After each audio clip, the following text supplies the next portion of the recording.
Welcome to a new podcast, MedTech NOW, where we discuss current trends in the medical device industry. Today, we're going to focus on next generation diagnostics and biointerfaces, and we will try to answer the question, where is MedTech heading? My guest today is Zuzanna Błachnik, talented junior quality engineer who works for Consonance, a Polish company which designs and develops innovative medical devices. Hello, Susan. Hello, Paweł. How are you today? I'm doing great.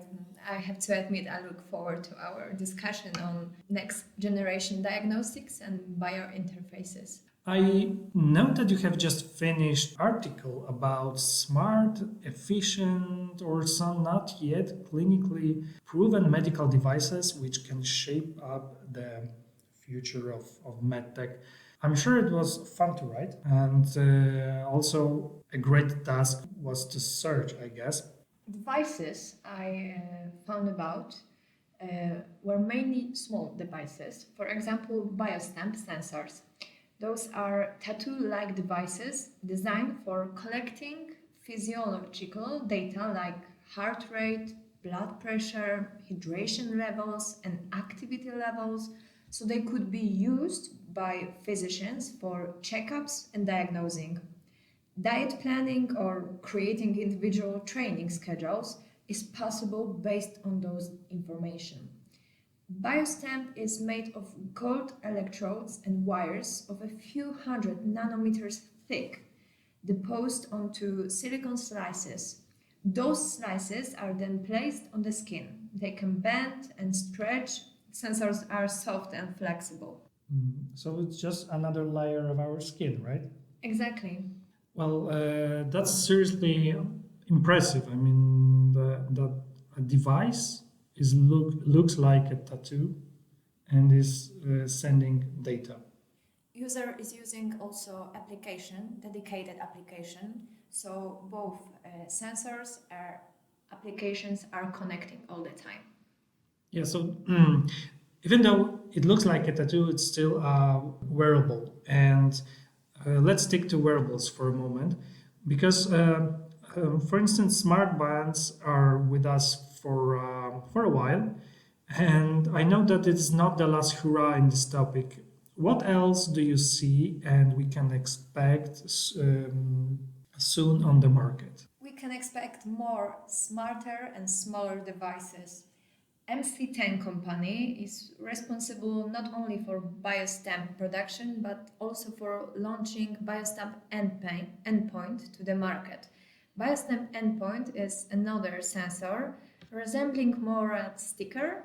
This small device collects heart rate and heart rate variability, quantifies time spent active and time spent in various body positions, and evaluates sleep quality. Sensors can be used in various body locations and can be worn for up to 24 hours. Biostamp is wireless, rechargeable, and waterproof. I know that because of how we live and how much we work, and that there's too much stress. I know that something about sleep quality could be extremely useful. Yes, and data, not only data about our sleep quality, but also about heart rate and heart rate variability, could be sent to the doctor, our doctor, and those data would help to prevent diseases and help in treatment. Yeah, but there's also another level, another layer of the service. I mean, we have wearables, and then these devices are sending data, and then something different comes to play. We observe the rise of artificial intelligence, and so this isn't hardware. This is software. But still, AI can be certified as a medical device. Do you have any examples? Yes. For example, Cardiomatics, a cloud AI tool for ECG analysis. It is a certified medical device. Another example of a certified medical device that comes to my mind in the field of AI solution is Brainscan, a decision support system for the interpretation of head computed tomography based on machine learning. By the way, the regulatory requirements for typical AI solutions are rather unclear, with no official guidance documents endorsed by the Medical Device Coordination Group, known also as MDCG. Artificial intelligence software in the medical field is mostly regulated in the same way as traditional software. The manufacturer identifies whether the solution is or not a medical device. Then he must ensure that the product complies with medical device regulation. So to sum this up, we can expect a strengthening of the position of medical devices empowered by AI. Exactly. The effectiveness and usefulness of this solution has already been confirmed, and AI is used for disease detection or diagnosis confirmation. So it is it is a good piece of advice for any upcoming startup. When you think about an AI solution, think as well about a device, some kind of a hardware that you could build up some ecosystem that will cover the entire topic. So the best solution for now is to glue together a hardware device and a software and AI, right? Yes, AI is the future. Okay, so we have medical devices at hospitals, but a vast group of devices we call self-care devices, which you can use at home. And pandemic made those devices even more important. So because they are extremely useful, and they were extremely useful where we stayed at home. So tell us more about IQ Buds and other device called Pregnabit Pro. Manufacturers and engineers are trying to bring to our homes devices used in hospitals.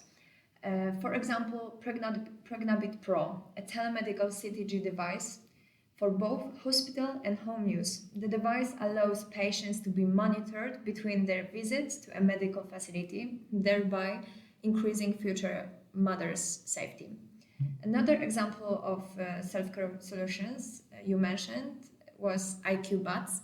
IQ Buds are smart hearing aids offering hearing tests for its users. Those hearing tests are clinically validated. User not only can test their hearing, but also can seek advice from hearing professionals. They can also Yeah. So what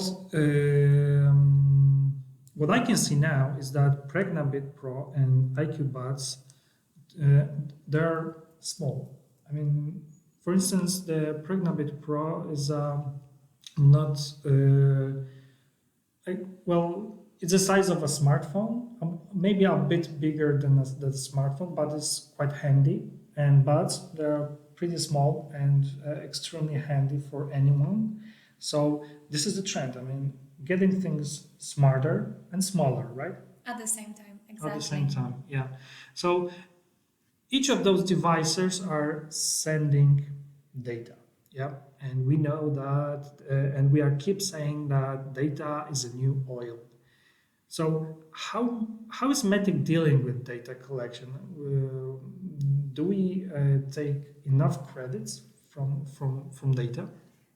One of the problem we're facing today, talking about data, is data collection. Entering data can be really time consuming, especially for doctors. In the end, patient care should be in the first place, right? One solution to the problem was found, and it is called Augmedics. Augmedics is a documentation automation platform that uses Google Glass wearable devices, small augmented reality glasses. Documentation can be performed thanks to the use of automated speech recognition and natural language processing, NLP. Automatic speech recognition transcribes the visit in real time and extracts clinical data from the conversation. Medical notes are delivered asynchronously. It is worth mentioning that medicine is the main area predicted to increase the use of big data in 2025. You mentioned gathering data from self-monitoring devices, and that's true. Big data is a term used for data sets too large to be used with common software, and information is collected from biobanks, electronic health records, and self-care devices. Data can help in revealing health patterns and provide solutions. Mm-hmm. Yeah, so basically we build things that should be smart and even smarter. So let's move to the section I'd like to call the science fiction section.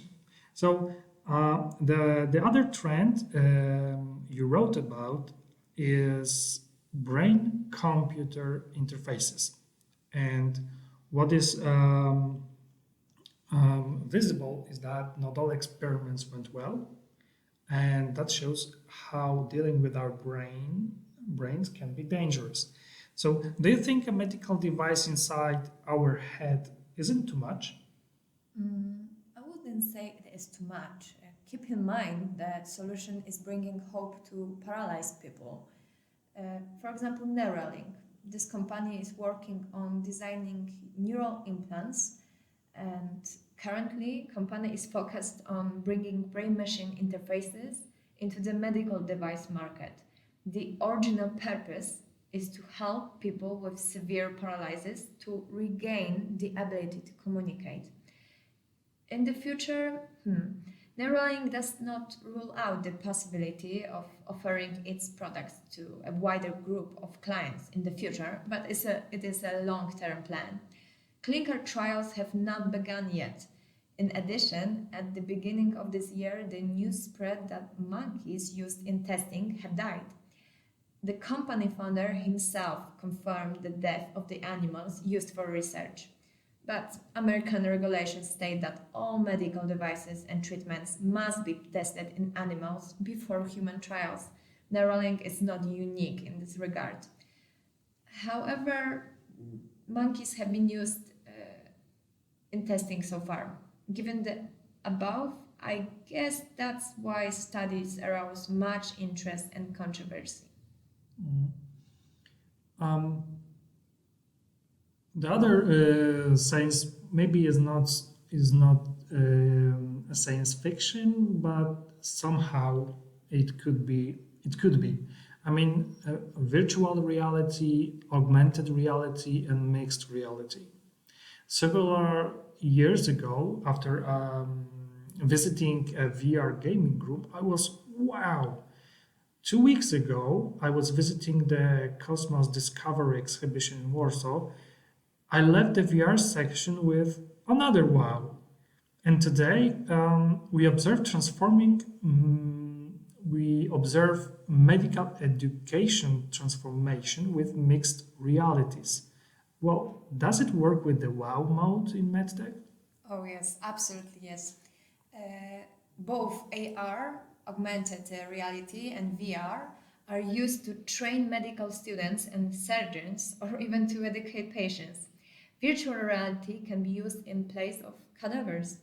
We can expect that the university will follow in the footsteps of the Cleveland Clinic Lerner College of Medicine, where anatomy classes are already conducted in virtual reality.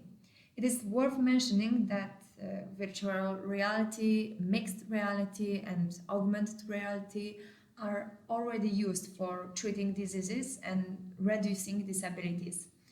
VR can help people suffering from depression, and neurorehabilitation can improve physical function in people with neurological disabilities. VR, AR, and MR got a lot to offer. Mhm. Yeah. So to sum things up, we talked about biointerfaces, which we can stick to our skin, and they're like our skin, basically. We talk about wearables, which send tons of data to artificial intelligence software, which helps doctors. The other thing are how MedTech is dealing with data. And in the science fiction section, we talked about brain-computer interfaces, VR, AR, and MR. So those are major trends, right? So is there anything more? Yes, beside those major trends and main courses, known technologies like 3D printing will only grow stronger. But artificial intelligence and wearables are dominant right now. And I think that will be dominant in the upcoming years as well. Thank you very much, Zuzat. Very nice to talk with you about